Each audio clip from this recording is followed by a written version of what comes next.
The ongoing situation in Johnston County, 3 separate accidents, one of them prompting an evacuation, 2 killed in another, already prompting Johnston County schools and county government facilities to operate on a 2-hour delay tomorrow.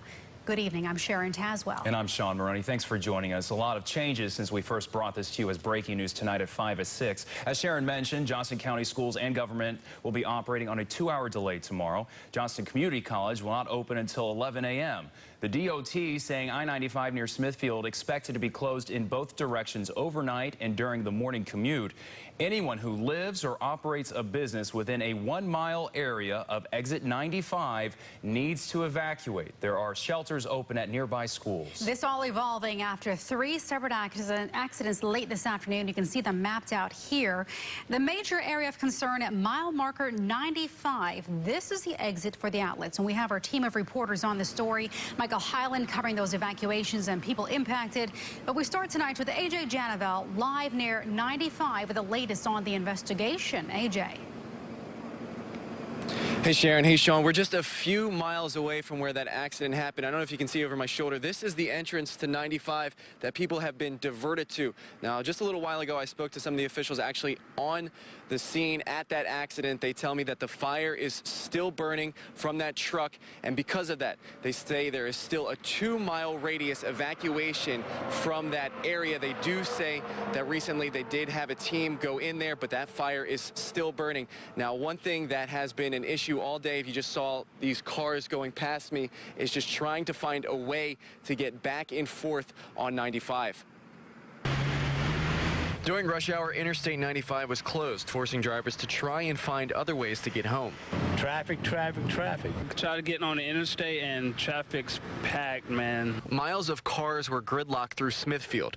Less than a mile away, a cloud of toxic chemicals was burning from the crash site off of 95. The cops are on the exits and stuff, and they won't let you on. Police officers had every intersection back to 95 closed, preventing people from getting close to the dangerous crash scene.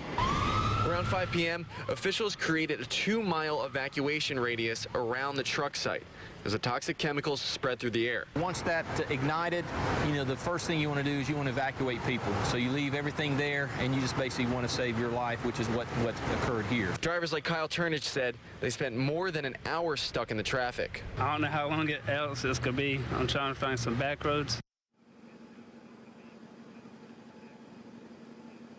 Now, officials on the ground tell me the reason they haven't tried to put that fire out with water is because it could cause an explosion. They tell me they're going to be out there until that fire goes out, which could be into the early morning hours. Reporting live here in Johnston County, I'm AJ Janavel for CBS North Carolina.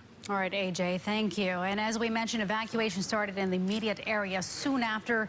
Students and faculty at Johnston Community College started evacuating just after 2 o'clock. The campus not scheduled to open until 11 o'clock tomorrow morning. There are currently 2 shelters open in the area near exit 95, one at Cleveland High School and the other at Princeton High School.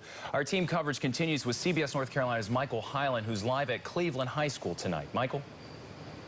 Yeah, since we talked to you at 6, that's when both of those shelters opened this evening. Here at Cleveland High School, the first few people just started showing up here within the last 30 minutes or so. And tonight, people who've been affected by the evacuation order are still wondering when they'll be able to go home or back to the cars they had to leave on I-95. 18-wheeler on fire.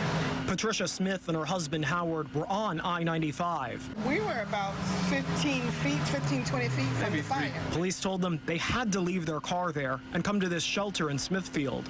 Now they're just waiting to get back on the road and continue their trip to Myrtle Beach. I got no explanation. Simply, we needed to, leave the vehicles. A few dozen people ended up at First Baptist Church after police issued an evacuation order within 2 miles of where this toxic smoke was rising in the air. QK Wall rushed home to get his wife out of their house. And my wife just had a hip replacement, and it was kind of hard getting out of the house to get over here. People worked quickly to get food and water here. Johnston County Social Services Department has standing shelter teams ready. We've worked several days, including recent Matthew shelters, so we're familiar with how to work them, and we're familiar with getting anything that the residents would need while they're here. Knowing this community has been through a lot lately, some people even came by with donations. We're from another county. We don't care. We're all in all of this mess together. Now, waiting for a chance to get back home. No, I asked, and they said that it would be a long time. Volunteers were unloading supplies here just a few minutes ago for people who are going to be staying the night. The people you heard from at First Baptist, they have all been moved over to Princeton High School for the rest of the night. Live in Johnston County, Michael Hyland, CBS North Carolina.